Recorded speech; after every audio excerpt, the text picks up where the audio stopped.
नमस्कार दोस्तों, मेरा नाम है सुभाष और आज के इस वीडियो के अंदर हम लोग जानेंगे कि डीमैट अकाउंट होता क्या है, ये कैसे काम करता है और एक्चुअल में हमें डीमैट अकाउंट की जरूरत क्यों होती है। क्योंकि दोस्तों ऑलरेडी हमारे पास बैंक के अंदर सेविंग अकाउंट होता है, फिर हमें डीमैट अकाउंट की जरूरत क्यों होती है। तो दोस्तों जैसे ही आपका सेविंग अकाउंट होता है जिसके अंदर आप पैसे रखते हैं, ऐसे ही आपका डीमैट अकाउंट होता है जिसके अंदर आप पैसे नहीं रख सकते, आप वहाँ पे अपने स्टॉक रख सकते हैं जो इलेक्ट्रॉनिक फॉर्म के अंदर होते हैं। तो दोस्तों अभी आप में से काफी सारे लोग सोच रहे होंगे कि आखिर डीमैट अकाउंट की जरूरत क्यों पड़ी। तो दोस्तों पहले जो ट्रेडिंग होती थी, जो पास्ट में ट्रेडिंग होती थी, तो दोस्तों ये पूरी फिजिकल ट्रेडिंग होती थी। अभी फिजिकल ट्रेडिंग की अगर मैं बात करूं तो आपके फ्लोर पे जाकर स्टॉक को बाय करना होता है, यानी जो बायर है उसको बाय करना होता है। अभी दोस्तों यहाँ पे क्या होता था, जिसके पास स्टॉक रहते थे वो वहां पे सेल करने जाता था, तो वो अपने फिजिकल स्टॉक लेके जाता था, यानी पेपर जैसे स्टाम्प रहते उस टाइप के फॉर्म में वो लेके जाते थे। जो बायर रहते थे वो पैसे लेके जाते, तो उनको फिजिकल फॉर्म के अंदर शेयर मिल जाते थे और जो सेलर है उसको वहां से फिजिकल फॉर्म के अंदर पैसे मिल जाते। तो इस तरीके से दोस्तों ये पहले सारी ट्रांजैक्शंस हो जाती थी। बट इस ट्रांजैक्शंस के अंदर क्या होता था कि इसके कुछ लूप होल भी थे, जिसके कारण इंडिया के अंदर काफी बड़े बड़े स्कैम हुए। जैसे केतन पारिक में था स्कैम, हर्षद मेहता का भी आपने नाम सुना होगा, उनका भी स्कैम आया था। तो दोस्तों ऐसे इंडिया के अंदर कई सारे स्कैम होते रहे। तो दोस्तों एक्सचेंजेस और सरकार ने मिलकर इसका बीच का सोल्यूशन निकाला। तो एक्सचेंज ने अपनी डिपोजिटरी यहाँ पे इंट्रोड्यूस कर दी, भारत सरकार का भी इनको पूरा सपोर्ट मिला। तो इस तरीके से दोस्तों यहाँ पे जन्म होता है डीमैट अकाउंट का। तो दोस्तों इंडिया के अंदर दो ही एक्सचेंज यहाँ पे काम करते,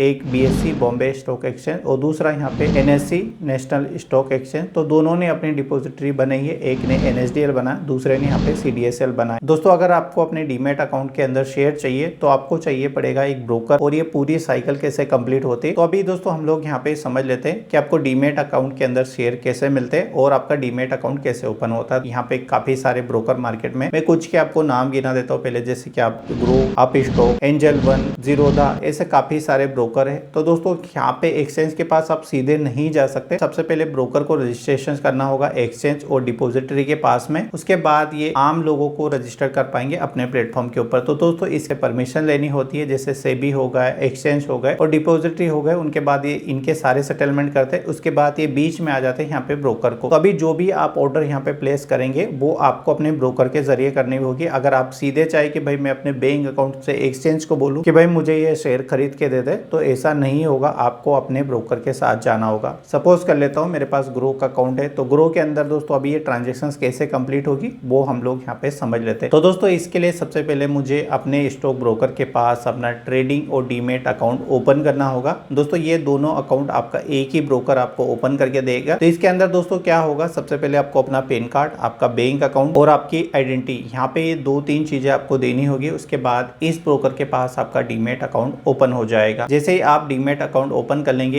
इनके वॉलेट के अंदर आपको अपने बैंक अकाउंट से पैसे यहाँ पे लोड करने होंगे। जैसे ही आपके पास यहाँ पे पैसे लोड हो जाएंगे, उसके बाद आप अपने ब्रोकर को बोलेंगे कि भाई मुझे 10 शेयर खरीदना एचडीएफसी बैंक के, आप मुझे ये शेयर खरीद के दे दो। तो आपका ब्रोकर क्या करेगा, आपने जो आपके ब्रोकर को, यही चीज आपका ब्रोकर किसको बोलेगा, एक्सचेंज को। तो यहाँ पे दो एक्सचेंज अभी काम करते हैं, बीएससी एनएससी, मैंने पहले भी बताया था। पर जो सबसे ज्यादा यहाँ पे ट्रांजेक्शन होती है एनएससी के ऊपर, यानी नेशनल स्टॉक एक्सचेंज के ऊपर। तो हम पे एग्जांपल लेके चलेंगे एनएससी का। तो यहाँ पे ग्रो ने बताया एनएससी को कि भाई मेरे एक क्लाइंट को 10 शेयर चाहिए एचडीएफसी बैंक के 1000 रुपए के भाव पे। एक्सचेंज ने ऑर्डर लिया अपने पास। यहाँ पे दूसरा बंदा है, उसका अकाउंट है आप स्टॉक के अंदर। आप स्टॉक के ब्रोकर को उस बंदे ने बोला कि भाई मुझे एचडीएफसी के 10 शेयर बेचने हैं 1010 रुपए के ऊपर। तो आप स्टॉक ने क्या करा, वही ऑर्डर उठाया, वही ऑर्डर उसने एनएससी को दे दिया। तो जैसे ये दोनों के यहाँ पे ट्रांजेक्शन मिलेंगे, यानी दोनों अपने भाव के ऊपर सहमत होंगे, तो ये ट्रांजेक्शन यहाँ पे कंप्लीट हो जाएगी। बायर और सेलर अपने भाव के ऊपर एग्री नहीं करेंगे तो ये आपकी ट्रांजेक्शन कंप्लीट नहीं हो पाएगी। दिन आपको फिर से यहाँ पे ये वाली ट्रांजेक्शन को रिपीट करना होगा। तो मैं मान लेता हूँ कि बायर और सेलर का यहाँ पे ट्रांजेक्शन मैच होगा, यानी दोनों ने अपने भाव के ऊपर एग्री कर लिया। तो यहाँ पे जो सेलर के 10 शेयर रहेंगे हो जाएंगे एक्सचेंज के पास, ऑर्डर कंप्लीट होगा। अब एक्सचेंज क्या करेगा, जो इस सेलर की डिपोजिटरी के अंदर शेयर रखे होंगे इसको निकालेगा, अपने पास लेगा और अपने पास से जो बायर है उसके डीमैट अकाउंट के अंदर क्रेडिट कर देगा। तो दोस्तों अभी जो डीमैट अकाउंट का नंबर होता है वो 16 नंबर का होता है। तो स्टार्टिंग के जो 8 नंबर होते हैं वो आपके ब्रोकर के होते हैं और उसके पीछे के जो 8 नंबर होते हैं वो आपके होते हैं। तो ऐसे करके पूरा 16 नंबर का डीपीआईडी बनता है। ठीक है, इसके ऊपर ही यहाँ पे ट्रांजेक्शन होता है, यानी आपकी डीपीआईडी के अंदर ये 10 शेयर क्रेडिट कर दिए जाएंगे। बट स्टार्टिंग पीरियड में दोस्तों इस साइकिल को कंप्लीट होने में T+2 डे का यहाँ पे टाइम लगता है, यानी कि आप सोमवार को शेयर खरीदने के तो मंगलवार आपका जाएगा और ये शेयर आपके बुधवार या गुरुवार को के डीमेट अकाउंट में क्रेडिट कर दिए जाएंगे। बट अभी यहाँ पे फिजिकली आपको दिखाने लगेगा कि भाई आपने स्टॉक जो खरीद लिए उसके ऊपर आपको कितना लॉस एंड प्रॉफिट चल रहा है। तो दोस्तों इस तरीके से ये साइकिल कंप्लीट होती है और इस तरीके से स्टॉक मार्केट यहाँ पे काम करता है। अभी दोस्तों यहाँ पे आपको लग रहा है कि भाई मुझे अब पैसे की जरूरत है, अब मुझे ये शेयर नहीं चाहिए, तो अगेन आप अपने ब्रोकर को बोलेंगे कि भाई ये मेरे शेयर बेच दे और मैं इन शेयर को बेच के सारा पैसा अपने बैंक अकाउंट के अंदर लेना चाहता हूँ। तो दोस्तों इस साइकिल में क्या होगा, आपका जो ब्रोकर रहेगा वो एक्सचेंज को फिर से बोलेगा कि ये शेयर बेचने हैं। जैसे ही आपके शेयर बिकेंगे दोस्तों उन शेयर का आपको पैसा आएगा, उसके बाद वो सारे पैसे आपके ट्रेडिंग अकाउंट में वापिस आ जाएंगे। तो अभी आप यहाँ पे चाहे तो इन पैसों से कोई स्टॉक खरीद भी सकते हैं या आप चाहे तो इन पैसों को अपने बैंक अकाउंट में भी ले सकते हैं। तो दोस्तों ये पैसे अगर आपको अपने बैंक अकाउंट में चाहिए तो 1 से 2 दिन आपको अपने